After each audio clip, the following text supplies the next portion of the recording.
Testing, testing, 1, 2, 3, testing, testing.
So Madam Chair, we,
all right, Phil, are you ready to start recording the meeting?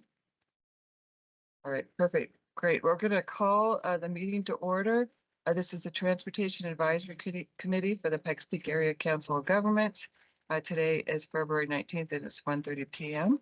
My name is Gail Sturdivant. I'm the City Engineer and Deputy Public Works Director for the City of Colorado Springs, and I also serve as the Vice Chair. I will be leading this meeting today. Our Chair, Victoria Chavez, is out ill. And when we go through do introductions, her alternate will introduce himself. I'm going to ask the PPACG staff just to verify that we have a quorum for the meeting. Madam Chair, you do have a quorum and you may continue at your discretion. Perfect. Thank you very much. We're going to start off with the introductions and I'm going to continue going around the room to my right. So Scott. Scott Barnhart, El Paso County. Scott Skinner, Transit Liaison, Region 2. Good afternoon, everyone. Lindsay Hawkes, CDOT Region 2 Planning. Howdy all, Jeff Guthrie, CDOT Region 2 Planning. Hi, Nick Bunce with El Paso County, alternate for Victoria Chavez. Ben Schmidt, City of Manitou Springs.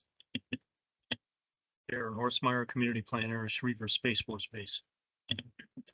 Todd Frisbee, City of Colorado Springs, Traffic Engineering. Josh Squires, Transportation Planner, PPACG. John Lusatos, PPACG. Danelle Miller, PPACG. Lisa Gagnon, Transit Planner, PPACG. Great, thank you. And then Phil, I may need some help with the folks online. I can see some of them. I'm going to start off with Andrew, if you can do your introductions. Andrew Archuleta, Town of Monument. Beth. Yeah, hi everyone, Beth Dukes, Community Planner at Peterson Space Force Base. Great, thanks, Beth. Emily? Hi everyone, Emily Barden with CDOT Division of Transit and Rail. Thank you, Emily. Jacob? Jacob Matson, Mountain Metro Transit. Jared, so Jeff?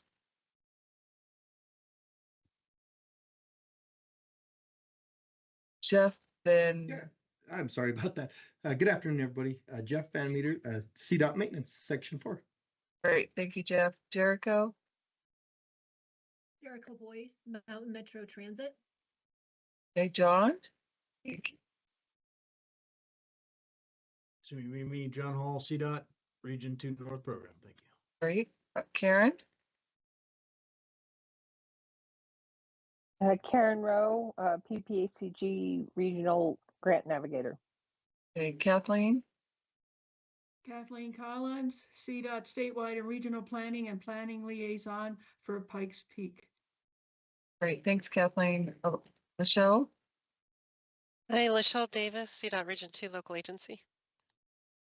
Thank you. Lan? Thanks, Gail. Lan Rao, Mountain Metro Transit. Hey, Matthew? Matthew Halfant, Mountain Metro Transit. Hey, Richard?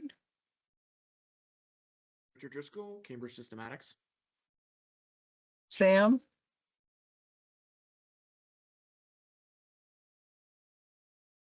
Sam? Are you there? Want to move on? Segan? Hi, Sagan Faulkner at Invita. Hey, and Stacy? Good afternoon, Stacy Delosier, Town of Palmer Lake Public Works. Thank you, Stacy. And then it looks like Alba, we're gonna go back to the top on this. Hey, good afternoon. Thanks, Gail. This is Abba Dravetti, City of Fountain. Okay, great. Thank you. Did I miss, oh, it looks like Aaron. Hi, this is Aaron Busto with Federal Highways. Perfect. Thank you, Aaron. Bill, was there anyone else that I missed that joined online? Yeah. If you did not have the opportunity to introduce yourself, please do so now. Alan Vanderwood with Stantec. Thank you, Alan. Anybody else? All right, I'm going to move on to item number 2 is approval of the agenda. We're looking for either a motion to approve the agenda or to make modifications. This is Scott with El Paso County. I move to approve the agenda as presented. Thank you, Scott. Ben Schmidt, City Manager, I second. Perfect, thank you. All in favor, say aye. Aye. Aye. Any opposed, say nay. All right, we're going to stick with our agenda as published. Moving on to item number 3, public comments and presentation. Bill, I'm going to look to you if you had anybody sign up online or in the room. Okay, well, great. We're going to move on then to item number 4, approval of the minutes from the January 15th meeting. I'll be looking for a motion for those or any kind of amendment to those minutes. Nick Bunce, El Paso County. I move to approve the minutes. Perfect. Thank you, Nick. Ben Schmidt, City Manager Springs, second. Great. All in favor, say aye. Aye. Aye. Any opposed, say nay. All right, the minutes are approved. I'm going to turn it over to PPACG staff for the Board of Directors report. And for the Board of Directors report, we had 2 items of interest to this committee. One was an action item where we asked the board, and they did approve, to release the certified public. It gets harder as you get older, man. The certified safety action plan for a 30-day public comment period. And so that is out now. And the other item was an information item where Josh did a great job of outlining the TIP and the TIP process, because we did have some new board members. So that, Madam Chair, is the, oh, sure, please. We also had, it was on the consent agenda. they approved the support of the CDOT safety targets for the annual for calendar year 27. So Okay, great. Can I ask a question? And Jocelyn, she went over the tip process with the new board members. Were there any questions or concerns that we need to be aware of? Surprisingly, no questions. Nope, Okay. everything went good. All right, great.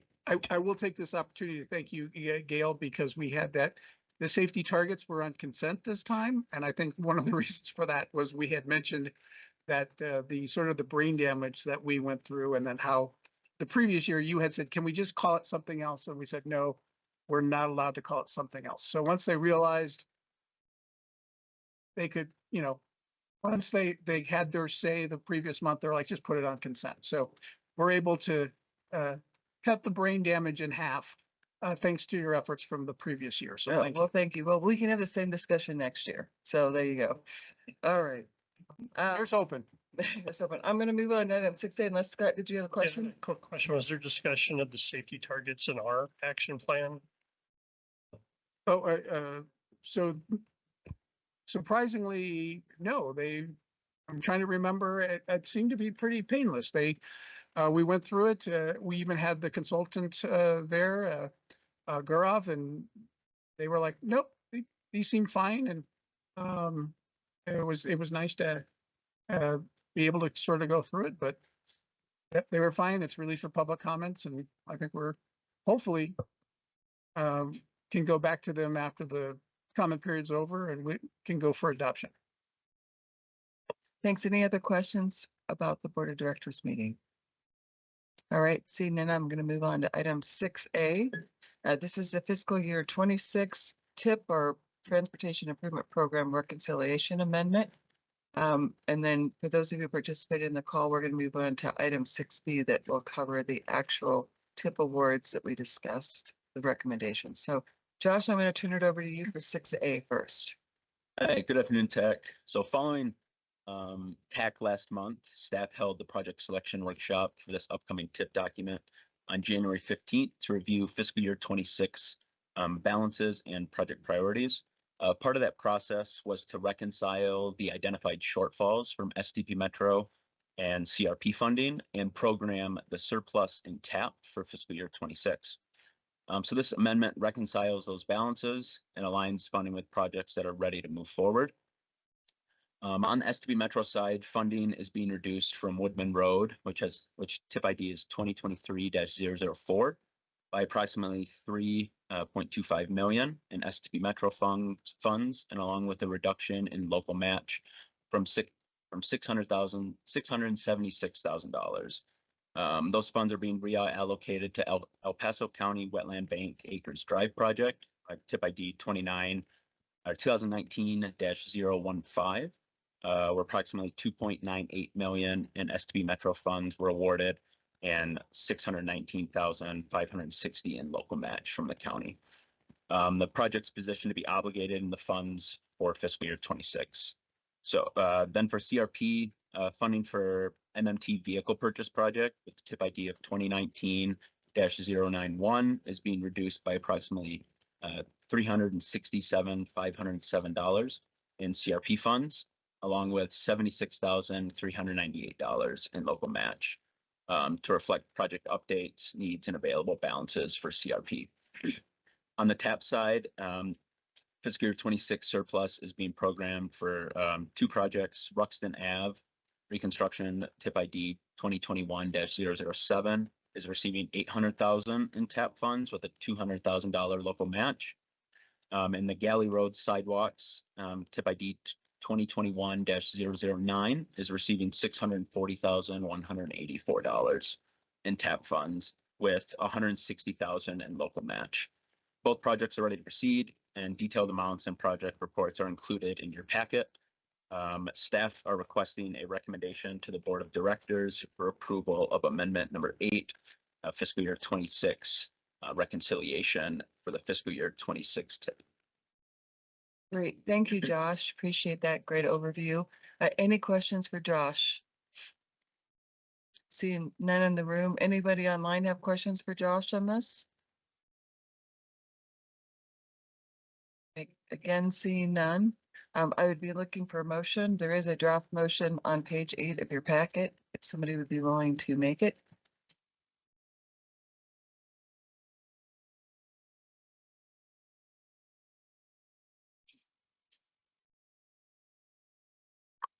Nick Bunce with El Paso County. I motion to recommend approval for the fiscal year 2026 Transportation Improvement Program, reconciliation of funds for carbon reduction program, surface transportation block grant, and transportation alternatives program funding categories to the Pikes Peak Area Council of Government's Board of Directors. Thank you. This is Scott with El Paso County. I second. Great. Any further discussion? All right, seeing none, all in favor, say aye. Aye. Any opposed, say nay. All right, great. So we've got that amendment passed. Josh, I'm going to turn it back over to you to handle item 6B, which is the new tip. Yeah, thank you. So in your packet is the draft fiscal year 27 through 2031 Transportation Improvement Program. The TIP is the region's fiscally constrained document that will program all our federal and regional transportation funding. Road shifts funding into the early years and then programs approximately 7.3 million in STP Metro funds in fiscal year 31 with the associated local match. We programmed our regional traffic data service throughout all years of the TIP, and several MMT projects shifted funding into later years to better align with their schedules. And carbon reduction program funds were distributed across multiple fiscal years to Galley Road and MMT vehicle purchase. And overall, the document is fiscally constrained and explains all funding program categories. Following tax recommendation, if we receive a recommendation today, the draft TIP will be released for a 30-day public comment period after being approved by the board. And after that, incorporating all the feedback we received, the final TIP is anticipated to be presented to the board of directors for adoption in April. Upon adoption, the fiscal year 27 through 31 TIP will go into effect on July 1st. Staff is requesting a recommendation to the board of directors to release the fiscal year 27 through 31 TIP for public comment. Thank you. Great. Thanks, Josh. Thanks for the great overview again of the TIP as it's presented, and thanks for all your hard work getting this pulled together. Any questions or further discussion about the TIP?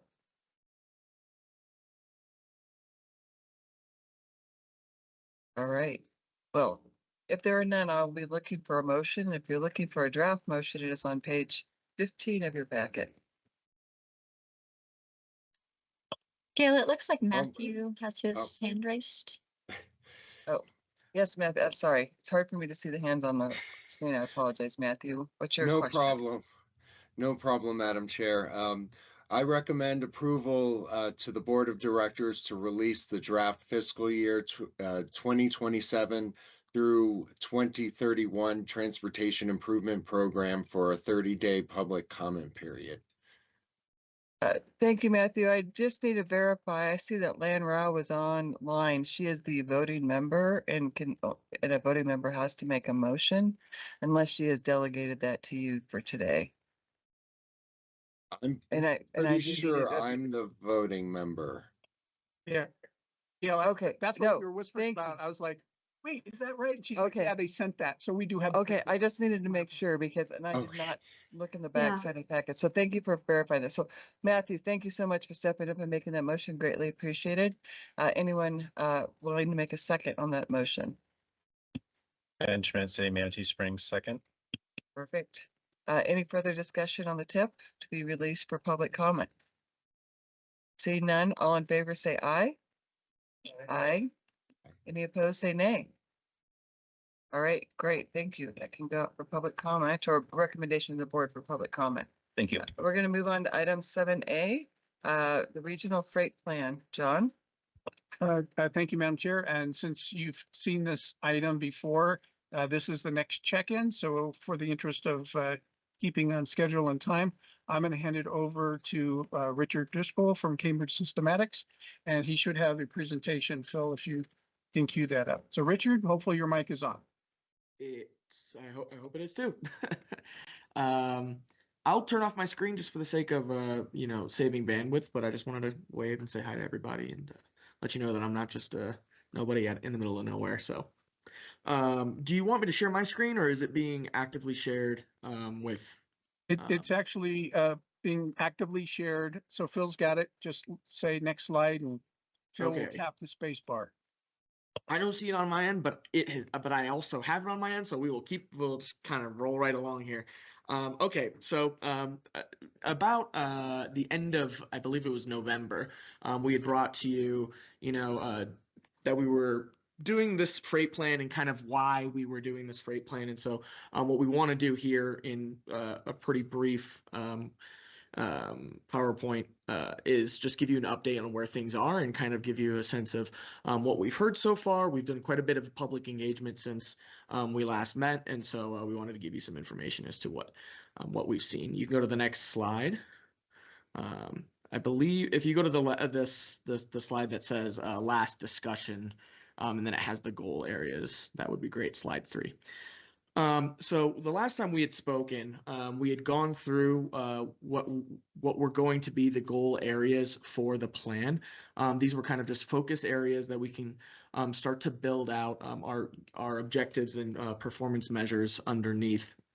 What we've done is kind of started to build out the objectives and performance measures for each of these, and that's what the bulk of this presentation will look like. We'll kind of walk through those objectives, and you guys will get a sense of why we selected certain things and what that means for the freight plan generally. You can go to the next slide. What we're looking at here is just an example of what the goal areas and how the objectives and performance measures live underneath each of the goal areas. Again, we had the 4 goal areas that we determined, based on discussion with our freight steering committee and some public engagement. Now we're going through each of the objectives. Each goal area will have anywhere from 5 or 6, maybe more objective areas, and they're kind of what are they're defining the specific outcomes that we want within each of the goals. As far as the performance measures are concerned, we won't discuss those today necessarily. What we are working towards ultimately with the plan is a toolbox or certain resources that are going to help decision making as it relates to freight in the region. And so ultimately what we'll do is pull the performance measures together, working with the steering committee and what we've heard in our public engagement and outreach to get an understanding of some technical guidance on what kinds of projects are going to be meaningful towards the goal areas that we've decided and the objectives that we're going to be talking through here. And so that will come later in the project. So for now, what we'll do is walk through each of the goals with their now proposed objectives, so you guys can see what those look like. And then we'll have an opportunity for you all to react. You can go to the next slide, the safety slide. So for the safety slide, we've proposed 4 main objectives. Go ahead, yes. Richard, I think there's a question in the room. Yeah, Before you I get too just far away. Yeah, I just want to verify that folks online can see this presentation. I received a message that folks were not. So can we make sure that folks online, or if somebody verify whether they can see it now, please? I'm happy to share my screen too, if you all like. I have the same PowerPoint document that you all would be working out of. Gail, this is Tara McCarthy. We can't see any presentation online. Here, I'll try sharing my screen. Can you all see it now? Yes. Yes, it shows for me now. Okay. I'll just quickly, just what we looked at, over the slides that we were kind of walking through here. This is just kind of the introduction slide. This is talking about what we had seen, from the last call here. The 4 main goal areas: safety, economic development, resilience, and military. Again, those goal areas kind of underneath them live the objectives and then the performance measures to kind of define those objectives. And then now we're just jumping into the actual objectives. And and I hope you don't mind that I'm kind of presenting it in this way. If you guys make comments, I can actually update this PowerPoint live for you if you like. Okay, so what we proposed from the safety objectives, we have 4 of them. The green dots indicate objectives that we've built based on general practice within the freight community, and the blue ones are very distinctly PPACG driven. They're based on what we've heard from our engagement efforts over the course of the last few months. And so what I'll do is just highlight some of these as we go through, because it is important that we're kind of pointing to some things that are important in the PPACG region for you all. And so we're looking at some interesting things as far as human trafficking awareness are concerned, enhancing safety at or eliminating where possible at-grade highway and rail crossings. We know that's kind of an important element. And then considerations for transportation of hazardous materials and oversized overweight vehicles, particularly as it relates to weather events and things like that. For the economic development one, some of the things that are PPACG driven are really understanding that difference in urban versus rural across the tri-county area, what kinds of freight are being transported and how that kind of impacts the different roadway assets that they would be operating on. Identifying infrastructure, third from the bottom there, infrastructure readiness and partner investment opportunities to manage and facilitate growth, knowing that we want to be proactive and not reactive to growth in the region. Elevating the Southern Colorado Rail Park as a key freight rail hub going forward, and then retaining intercity rail spurs for freight opportunities. Kind of using the assets that we already have available to us. Within the context of resilience, some of those blue ones, the strategic use of technology and other innovations to improve operations, direct vehicle routing, rerouting, and keeping freight operators and communities informed. This is kind of born out of the unique nature of Colorado, I guess generally, but also PPACG specifically, where weather events can seriously impede freight movement through the system, and so kind of keeping operators informed and things like that. And then the last bullet here, understanding supply chain vulnerabilities. Again, we had discussed in our previous meeting about supply chain vulnerabilities bubbling up to the top during the 2020 COVID-19, and so kind of keeping that in this going forward. That may have been a once in a lifetime event, but keeping our supply chains moving is going to be a year in year out thing. And then lastly, military. Again, we had selected the military goal area specifically because of the unique nature of military in the PPACG region. And so all of these are born out of things that we heard directly from our engagement activities. And so the continued collaboration between military installations and then regional agencies and organizations, it's a great information that military installations felt really well informed when it comes to PPACG activities, and so we want to ensure that keeps going. Enhancing wayfinding on public roadways for installations.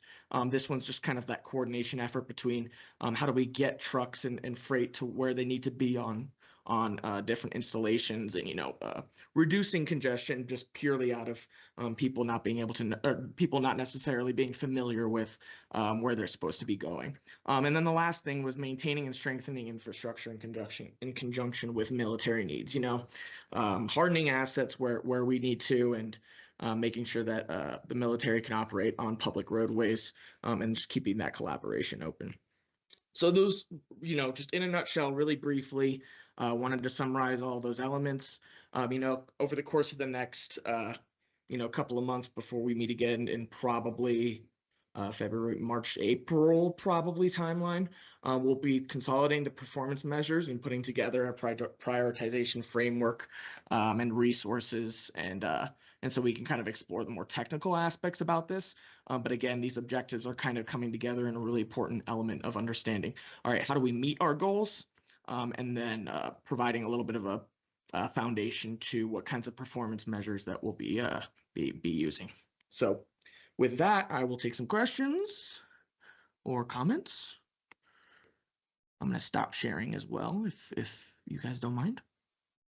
So I have one for you. I know you saw on one of the slides you showed the Southern Colorado Rail Park is being elevated. Does that just make it, can you kind of talk about the benefits of that? Does that make it more, stand out more in our plan and potentially eligible for federal funding? I think or other that funding sources? yeah, you're right in alignment with why we want to elevate that. I think as the number one overall is that when we can point to and show consistency across plans, it opens up availability to, as you'd mentioned, federal grant funding opportunities. And just general funding opportunities. We just want to be heading this off because we understand that there's a lot of excitement around this element. And where we can kind of elevating it is going to make it a lot more visible and a lot more attractive to investment. Also, just from the standpoint of, despite whether or not we have a ton of public investment, at a certain point, private investment could push that through, to a certain degree. And so we want to be, heading off knowing that that's going to be an important part of what where we see freight generation and freight activity generally. If it's kind of plays to that one objective we were saying where it says like we want to be proactive and not reactive. So keeping that in there and ensuring that we know that that's going on and that's something that's of interest to the community is kind of that other piece of that. Thank you, John. Sorry. Richard, I have two questions. Actually, I only had one, but after you talked about the Southern Colorado Rail Park, I kind of have two.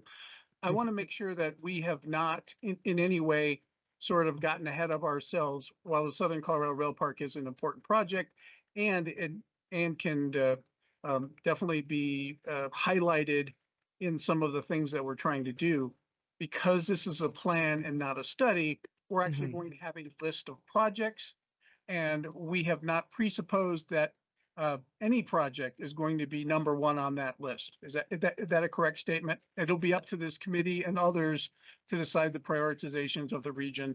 And while scrap is a great project, we have not done anything to put it already on top of the list without input from our stakeholders.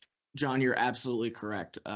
This is born more so out of like the general interest that we've heard in the engagement efforts, and not we're not here picking winners or losers or anything like that.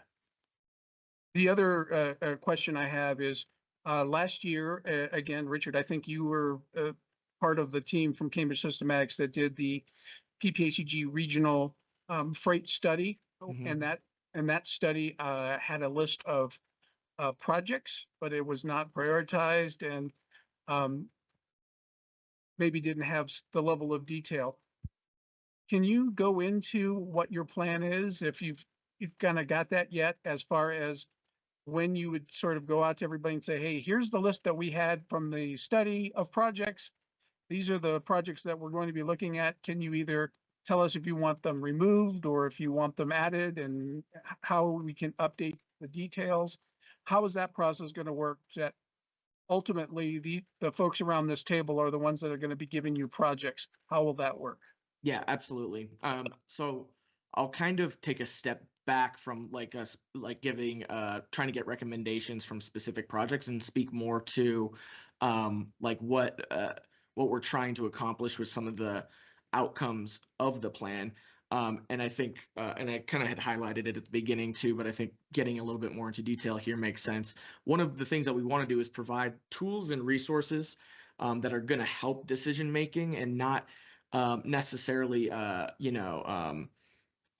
giving a, the ultimate outcome of the plan won't necessarily have a prioritized list of projects. It will provide the resources to understand how projects that we're looking at, over the course of the next 5 to 10 years, are going to be advancing the goals and objectives of freight in the region. So it's a small piece of a larger freight, or excuse me, just transportation network and transportation system. As it relates to the specific projects that we were looking at in the freight study, which we did put together a list of projects. I think that process kind of starts to come together, closer to when we have legitimate performance measures kind of pulled together. And so over the course of the next couple of months, we do have some, the team has worked together to, the project team has worked to pull together some concepts for for performance measures for each of the objectives. They haven't been necessarily solidified yet, and there hasn't been any really technical element kind of overlaid to it. More so just like conceptually what kinds of things would be good indicators for are we attracting more businesses, and maybe as an example that looks something along the lines of, all right, well, what number of businesses by industry or number of employees by industry. So once we do have those performance measures a little bit more solidified, and maybe some sort of like a little bit more technical element of how we like weigh or how we judge a performance measure, we can kind of start to have that conversation of, okay, now how does this look in comparison to the projects that we had talked about in the freight study. I hope that was a long, sorry, I kind of started rambling there, John, but I wanted to be thorough in the response there. No, thank you. And as long as I'm thanking folks, I do want to mention that our stakeholder committee is Dan from the town of Monument, Kimberly Bailey from Fountain, and our own Todd Frisbee, City of Colorado Springs. So we appreciate you guys taking extra meetings for us, even sometimes when you don't have time. So thank you very much for those of you who are participating in that, to make sure that when we bring things to the TAC, it's vetted and has a little more of a point to it. I see Matthew's got your hand up, Matthew. Yes. So I worked on the freight plan for DRCOG. I was the project manager, and without identifying any specific projects, we identified some focus areas on the map, and was wondering if you were considering doing something similar to that. Yeah. So one of the elements that we're doing is looking at like what we'll call like freight clusters, and it's not I don't know what that looks like as far as like a map is concerned. I know exactly what you're talking about. It was the map of the region with the blue circles, and it called out what the individual things are. I think that yes, we are doing something to that effect. It's looking at where the businesses are clustered and what are the top trip generating tracts and trip attracting tracts for freight vehicles. So yes, we will be highlighting areas based not exclusively on existing conditions, but largely on existing conditions where freight activity is happening. And then also, based on engagement efforts where we're expecting to see, future interest in freight types of activities. So businesses and transload facilities and things of that nature. And just one follow-up question. Are you looking at giving the tools to develop projects that benefit more than just freight? Because often a project can benefit transit as well, pedestrians, bicyclists.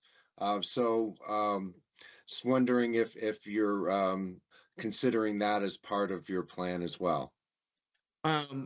So I will say some of the measures aren't going to necessarily be specifically directed at maybe I'll call it multimodal or other modal options. But at the end of the day, the tools that we're going to be providing aren't meant to be these end all. This project needs to happen because it's critical to the freight industry, and only the freight industry matters. And I don't think that that was ever like a concept of what we would expect the outcome to be, and it's certainly not something that we would want. The tools are ultimately meant to just complement kind of the decision-making process as it is.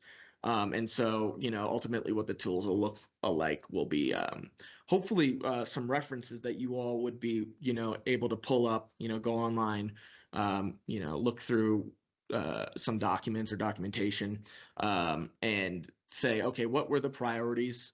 How does this project impact those priorities or goals, or the objectives is maybe the better way to phrase that, based on what types of performance measures we have for those various objectives, and how a project might impact positively or negatively the performance measures that we're looking at.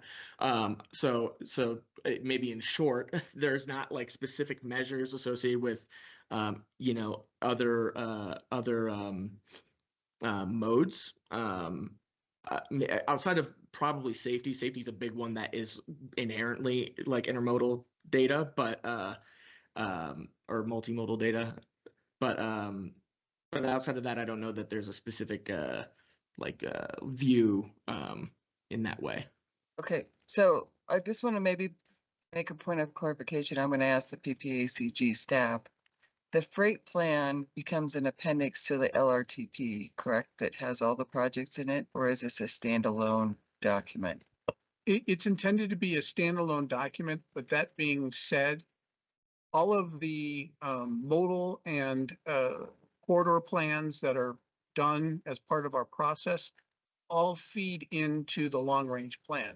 So you're not going to have the long range plan sort of run off and do something that isn't based on something they got from the transit plan, specialized human services plan, freight plan, active transportation plan. Does that help? No, I think that helps. And I was actually asking the question more maybe to get to a project level, which is really where Matthew's question was focused. And all these plans identify potential projects that they get looked at as a whole body. And so we can look at multimodal considerations. I think that's what you were getting at, Matthew. I don't know if you have any follow on questions or comments. No, thank you, Madam Chair. Thank you, Matthew. All right. Any further discussion on item 7A? This was informational item. Seeing none, I'm going to move on to item 7B and turn it over to Danelle to talk about the public participation plan. Thank you. So today I just have a couple of slides to talk through the update of our public participation plan and the associated plans, which are our Title VI plan and our limited English proficiency plan. I think Phil is bringing up our slides, but they're also in your packet as well. So this is one of our opening steps for our next long range plan process, which is generally on a 5-year cycle. So our next long range plan will be the 2055 long range plan.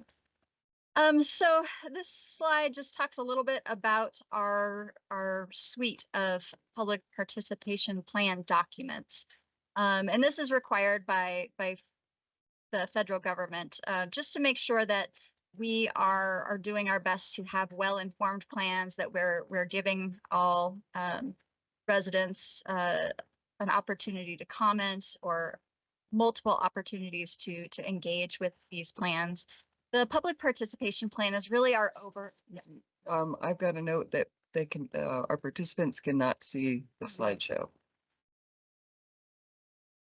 Do you want me to share that on my side? Hold on 2 seconds. And it is odd that we can see it in the room, but they're not seeing it online. Yeah, you're cool, Phil. You're doing your best. I think what happened, what it could be is I did get a text from Tim Roberts, and he could see them from YouTube. So it might be that we're getting the YouTube feed in the room, but the people who are just directly are not. So there's probably a button somewhere that needed to be pushed that didn't happen. So we'll get it figured out. But in the meantime, if you share, I think would be cool. Give me permission to share. Grayed out. Okay. Right. Let's see. Play that. Get rid of some of this other stuff. Okay. All right. So this slide, as I was saying, just gives an overview of our kind of suite of engagement guidance.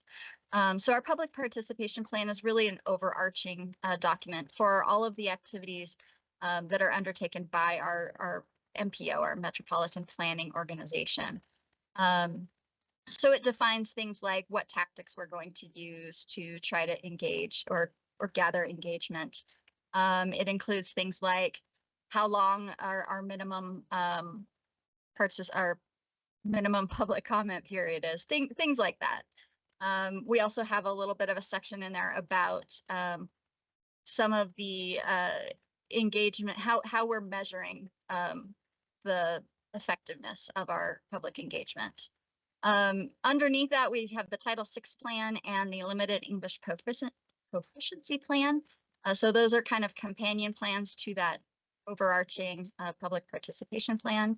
And then underneath that, individual projects will also have more detailed involvement plans. So for instance, the long range plan may identify specifically how many open houses we're going to do, whether or not we're going to do kinds of fact sheets or websites or different like specific schedules, timeframes, tactics that we might use for those individual projects.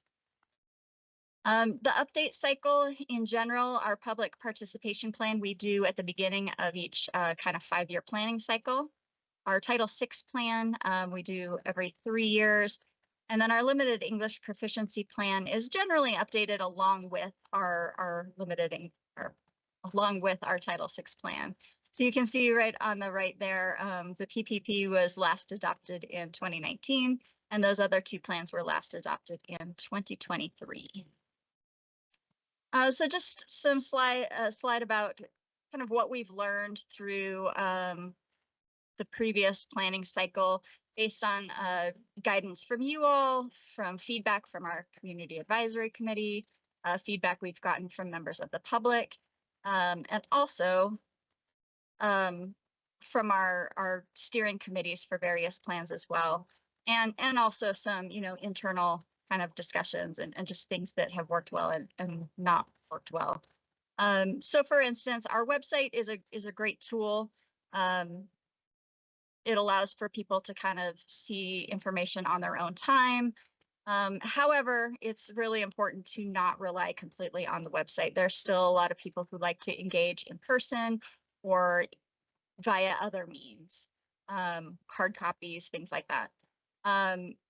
Holding in-person events in a variety of locations is really a great way to reach a larger area, especially within the MPO. Like for instance, with our long-range plan, we did an open house up in Woodland Park. We did one in Monument. We did one in Fountain, and that kind of helps us gather more opportunities for more people to engage and to comment. I think a big challenge for us here at PPACG is just engagement fatigue. There are so many planning processes, not only that we do here at PPACG, but also throughout the region. Individual jurisdictions are doing plans. And so it's hard sometimes for people to stay engaged, especially with things that they may not understand as well. So we're always going to be looking for opportunities to collaborate with our jurisdictions, collaborate with existing events, things like that as much as we can. The MPO's role and how we do things are not necessarily well known by the public. So we really want to focus on using products that are easy for folks to understand.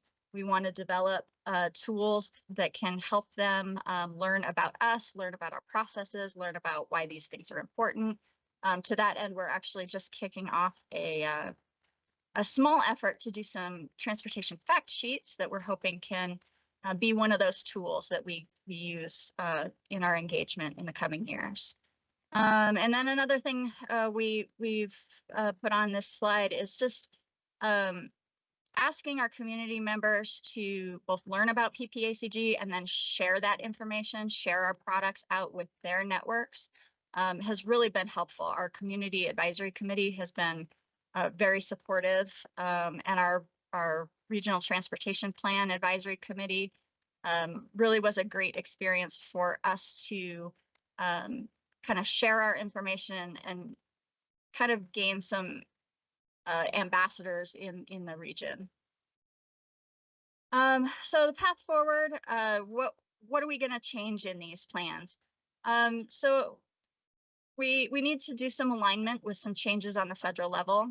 As I mentioned, we've done a little bit of evaluation on past engagement tactics, some updates regarding, you know, our staff has changed a little bit. We have a new public, what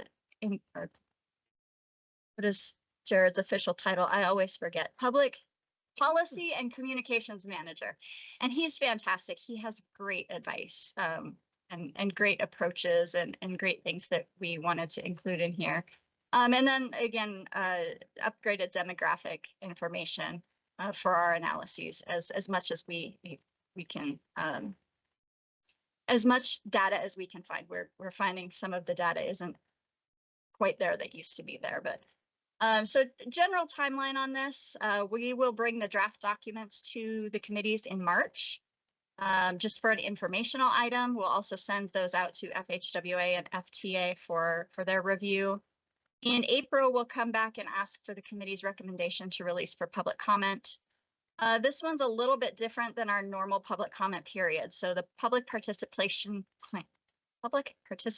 plan requires a 45-day public comment period. So that'll be held May, June, and then we'll come back to recommend adoption in July with ultimate adoption by the board anticipated in August. So we just wanted to kind of give you an overview. Lisa's working heavily with me on this, and happy to answer any questions or happy to take any feedback you might have as we move through this process. And if I could just add that basically when you get that, that's sort of the kickoff of the 2055 long range transportation. Because the whole sort of public participation plan, that's the first thing, that's the foundation of how we're going to do things moving forward. And again, I know it's scary, but believe it or not, we're starting that next cycle again. We just got done with the 2050, but it's time to start again. And this is really that first document that lays the foundation for all the other documents that are going to come after. So,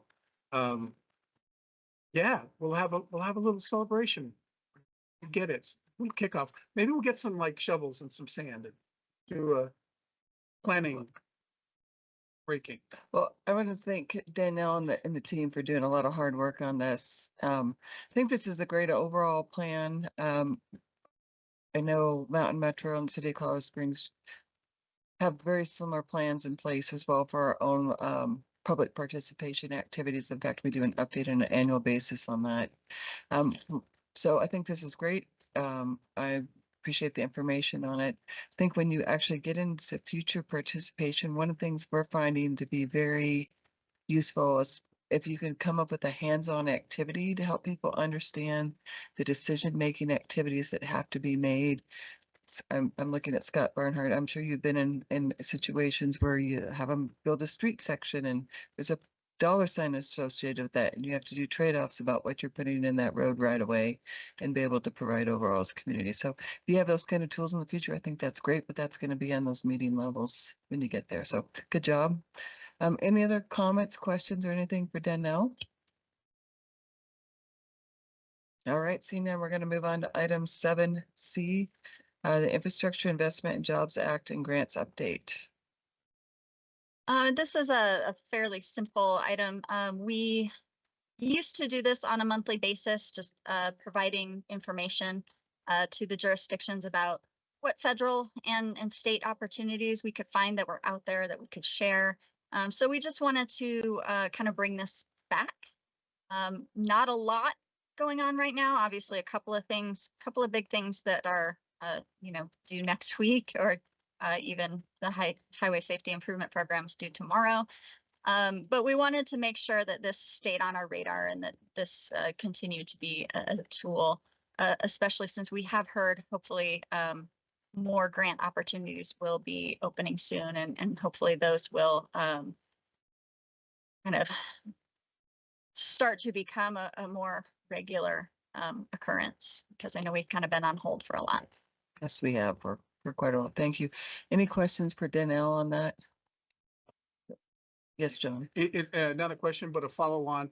A lot of jurisdictions for the different sorts of things have been coming to PPACG for letters of support. And I just wanted to remind everybody that one, yes, we're happy to do letters of support, but it needs to be something that is in our wheelhouse.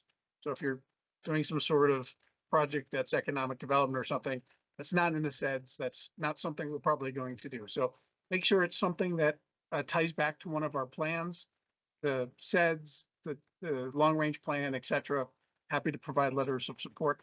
The other thing that I was asked to sort of pass along is kind of let us know as soon as you think you might be wanting one, so we can make sure that the person who needs to sign it is in town, or if not, can delegate it to somebody. Because in the past, everyone's been good lately, but in the past we've had it where, hey, by the way, we're putting in this application this afternoon at 3. Can we get this, so then we got to scramble.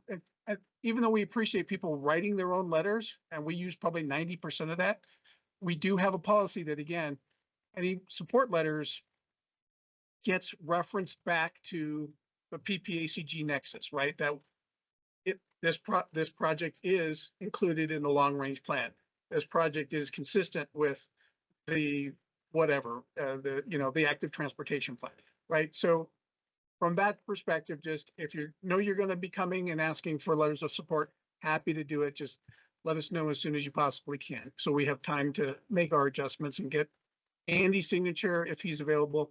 And if not, then I forge a no, I'm just kidding. Just a joke. I don't really forge anything. Or then we put it under my signature block and I sign it. John, just a point of clarification. Do you have to take the request for letters of recommend support to the board? No, that's why that's why we reference it back to our existing documents. So if the board has already approved the long range plan and you want to get a letter of support for something that's in the long range plan, we can do that. The only time that it definitely needs to go to the board is usually, again, things outside our wheelhouse. If, again, you're doing some sort of sewer project, right? We don't have those things, but you're like, well, this has got a lot of regional value. Again, we don't have any standing policy that would allow us to do that.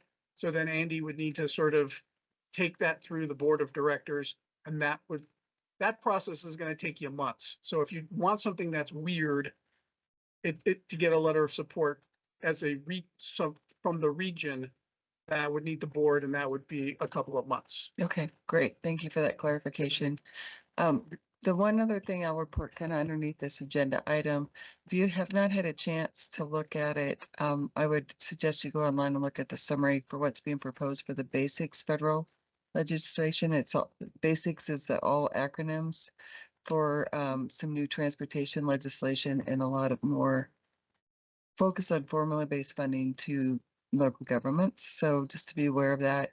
And then one of the things I wanted to suggest is maybe a companion to this agenda item for future agendas is if we could have at least a sitting item for legislative updates, really more like in the case of basics as it goes through the process, or as the omnibus bill comes through, that we could really know where that is, so we have an idea where that's located. So yes, we can add that. We'll make sure that we'll have Jared either here for the legislative update, or at least have him give me some crib notes to speak from. As far as the Basics Act, as I think most of you know, PPACG is members of the Association of Metropolitan Planning Organizations, as well as the National Association of Regional Councils, NARC. Yeah. So we've gotten some PowerPoints and some other fact sheets on the Back to Basics. So we will send that out to everybody so you can use that as a primer. Yeah, I think that's great, just for folks to be aware aware of that. I actually saw a presentation through the National League of Cities earlier today, and it was helpful. It kind of dove in a little bit more than just the one-page summary I'd seen previously. And a lot of them, I think they're calling themselves the Lot Coalition. So a lot of these organizations are coming together to have a common focus on some of it, which is great. That's the good news. The bad news is if you have an outlying issue like we here do in Colorado of population, that isn't necessarily going to be picked up. And again, for those of you who haven't heard me drone on about this before, starting in 2009, they stopped using formulas and they just said basically whatever you got last year is what you're going to get in the future. So fast-growing states like Colorado, Arizona, Nevada, et cetera, have been locked into whatever the year 2000 census was. And so I forget the number, but I think it's $208 million a year that Colorado is missing out on by them using those old versus the new. That's how much we've grown. So it's a big issue. And again, that's what's unfortunate about these coalitions. They only are going to pick up issues that hit everybody, not necessarily things that are good for the state of Colorado. So we'll still need to do that. But yes, we can do all of those things that you've requested, Madam Chair. Okay, thank you. And then one thing we're hopeful that comes out of future transportation legislation is also additional funding under the Bridge Investment Program that was initiated under the IIJA. That would be a complement to this. Underneath this Basics Act, it would be some essentially formula-based funding for bridges, which I know we all have, as we all have problems with them and desperately need maintenance. But there's still, when you have to go capital replacements, there's a need for heavy lifts. So it would be great if that could stay. So just keep your eyes out for that. One. And then two, while we're talking about the letters of support, I think it would be great to not only to identify them for letters of support, but bring them to talk about your neighboring jurisdictions. And I'm sure CDOT would like to know if you're applying for federal discretionary grants as well, so that can be coordinated on a state level. Because what you don't want to be doing is basically putting yourself in a competitive situation with your neighbor that's not going to end well for either of you. Just do for some minor coordination that could have taken care of it. So I don't know if there's anything CDOT wants to add to that. No, that's a great suggestion, Madam Chair. We've seen that example play out in other parts of Region 2. Thank you. All right. Any other topic under the IIJ or grants update? All right, I'm going to move on to. Oh, sorry, Jeff. I mean, Jeff wanted to be heard. He totally threw out the whole bunting on the table and everything else. Did I? Yeah. Sorry about that. Sorry, getting too excited about this. I noticed in this IIJA standing item update that there was a brief TAP Region 2 call for projects update. That wasn't really an update because we don't have an update. I just wanted the group to know it said anticipated call was spring 2026. Spring is a long season. And this, exactly. So it hasn't even started yet. And secondly, this upcoming Tuesday afternoon, region staff around Colorado have an update call with NASA Birmingham, the headquarters TAP program manager. And agenda item 1 on that call is a timeline update, just because we have only been told thus far calendar year 2026. And this will be for fiscal years 27 through 29 TAP funding. So as soon as I find out information I can share with everybody to give everybody that heads up, I will pass that along. That's all. One other item in there, and I don't know if anyone has any information on when congressionally directed spending may be requested or input for requests may be asked for. So kind of falls underneath that grant line item as well. If we can share that information out. Perfect, thank you.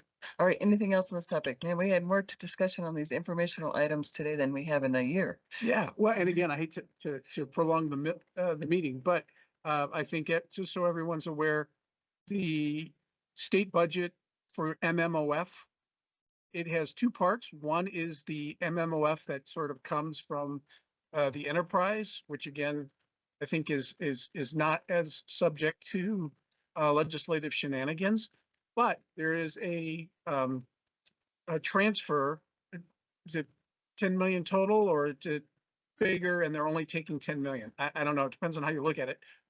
So correct me if you've got the actual information, but they're going to take more of the MMOF. They're not going to take all of the MMOF because it's protected in the enterprises, but there is a portion of the MMOF that comes from a transfer that's not protected, that the legislative joint budget committee has already said, we're going to grab that. And we're going to see what we can do to hold Mustang harmless, which means we'll take even more money from the other side of the equation that comes to the NPOs. So we won't see a total removal of MMOF in the future. And again, this is all subject to what happens at the legislature, but you know, when you're an ant and you're looking up and you see the boot, you kind of know what's going to happen, right? So we're going to have probably another MMOF reduction. Won't be a zero out year, but for the near future, it's probably good to expect that the MMOF, future MMOF dollars are not going to be as much as we had anticipated they would be. Additionally, if you have an MMOF project, spend the money quick before they can take it from you. All right, any other discussion items under 7C? Okay, we're going to move on to the last informational item, 7D.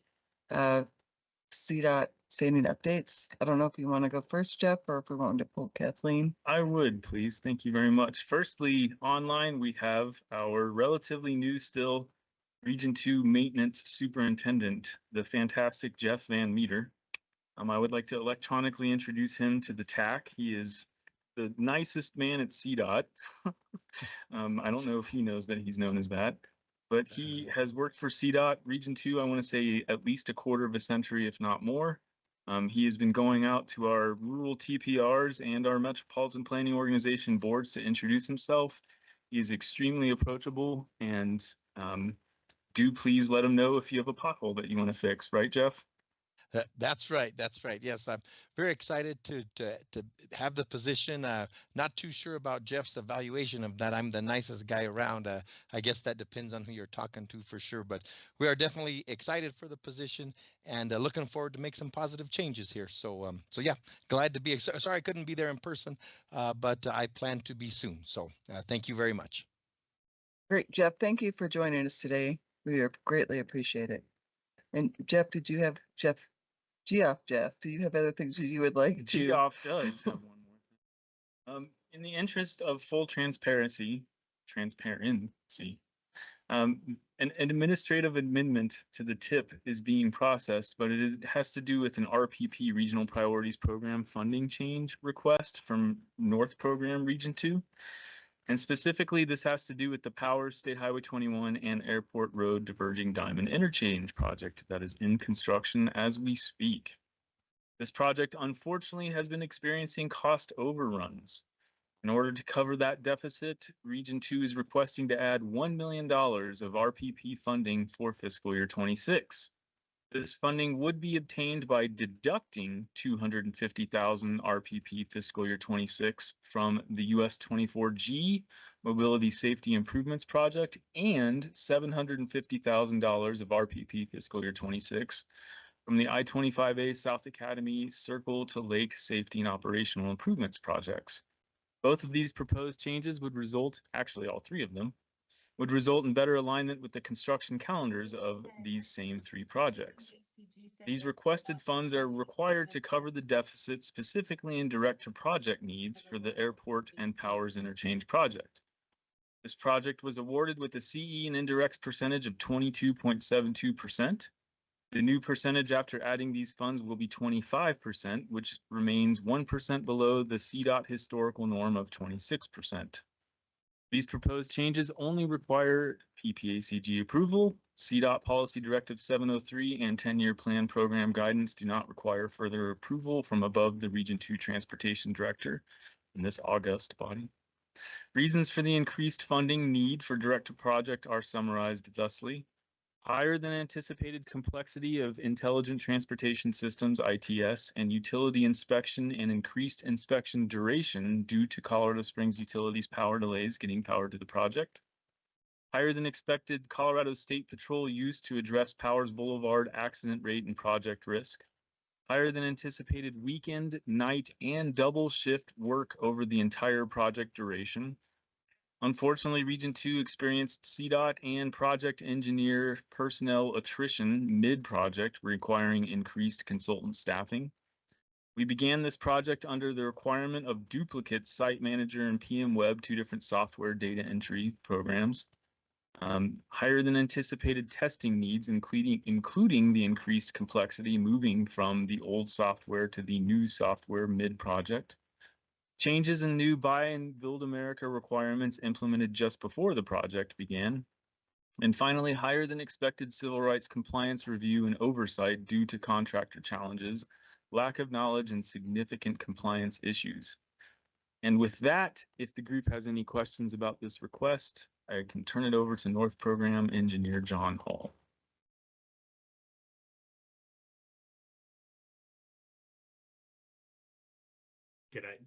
Jeff did a wonderful job of reading verbatim and the mostly internal memorandum, but the bottom line is it's not the project itself. The construction project isn't overrunning the construction project with the contractor, but we are having a lot of significant needing a significant increase, needing about a percentage increase, I should say, of our CM costs, so that we can needing the $1 million to help cover our CM costs. Those bullets he just laid out give you all the detail on them, probably in excess, but thanks. Thank you, John. And Jeff, do you have a question? And this may be more for the PPACG staff, since it has to come back to us. It's waiting till next month. Satisfactory with your construction schedule? My understanding is this is going to be processed as an administrative amendment. So, well, and I thought when you said that administrative amendment, when you went the memo, that it said it still had to come back here through the tip. Did it not say that? I didn't think I said that. Okay. Anyway, just a point of, well, we can clarify that after the meeting. Anyway, John, this may be more a question for you. I assume that you're shifting other funds to be able to keep moving the US 24G project and the I-25 South Academy Circle projects along.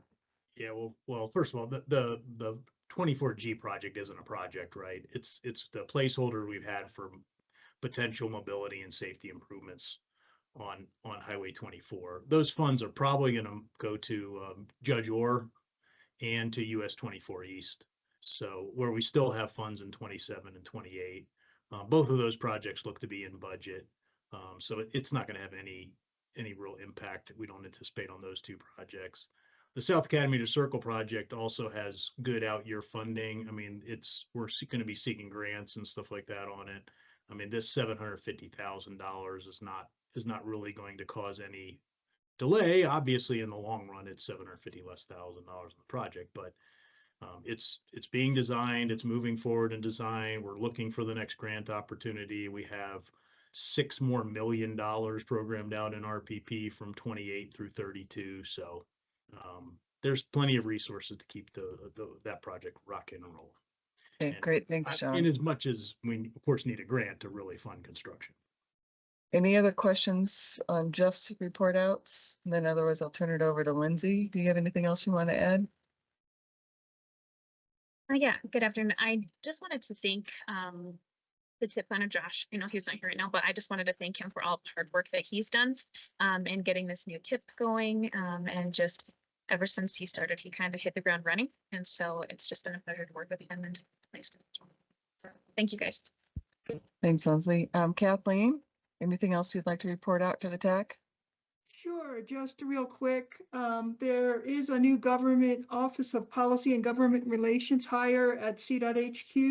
Her name is Hannah Marians, and she may be filling in for Emily Hadaway on occasion. They're both sitting at the Capitol during the legislative session, and she's done a great job of reporting at rural TPR meetings on occasion. Also, STAC will be held remotely on Thursday, March 5th. And then, let's see, also sort of in alignment with what John Leozados was saying earlier about MMOF, We really need all the folks who can help us get that money spent, any MMOF funds, both state and federal, because there is a deadline attached to it. And that's pretty much all I have for right now. Thanks, Kathleen. Lachelle, anything you'd like to add? Nothing from me. Thank you. All right. If I missed anyone else from CDOT, is there anything else that they would like to add? Oh, sorry, it's Scott. I totally should have just asked you. I was going down the row.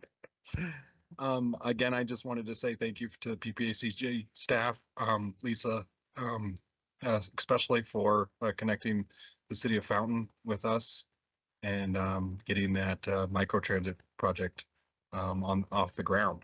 So we're moving, and I really appreciate that. And to the rest of the PPACJ staff for hiring Lisa, getting her on board. Really appreciate that. That's all I had. Great, thanks, Scott. My apologies. Anybody else online from CDOT? Right, seeing none, I'm gonna combine items 8 and 9 as the opportunity for members to go around for member announcements and suggestions for future TAC meetings. So I'm gonna look around the room now. Any member announcements? They now? Just one announcement from staff, and I probably should have had Lisa do this because she's arranging it all. But just for awareness, Fountain is actually going to come present on that microtransit project at our April TAC meeting. Okay, great. Look forward to it. All right, seeing no one online to add any other items as well, I'm gonna adjourn this meeting. Thank you. I have my hand up, sorry. I just sorry, wanted to Matthew. It announce does not, I can't see it. I apologize. no problem.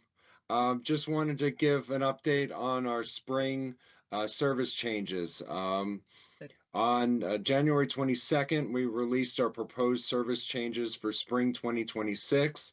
The proposal included fare-free service and increased weekday daytime frequency on Route 3, increasing Saturday and Sunday daytime frequency on routes 5, 10, 11, and 25, increased span of Saturday evening service on Route 10, slightly reduced weekday daytime frequency on the ZEB, that's Route 13, added bus stops to Route 17, elimination of Route 20, which was basically a duplication now. And then 50 regional transit plan, and more information about the service change can be found on our website, as well as a synopsis of the public feedback we received, and we've received quite a bit. And that's all I have. Any questions? Thank you, Matthew. Any questions for Matthew? Philip, thank you, Matthew. Phil, is there any other folks that have their hands up online that I can't see? Great, thank you. All right, if there's no other announcements or suggestions for meeting agenda, I'm gonna adjourn this meeting. It is 2:46 p.m. Thank you.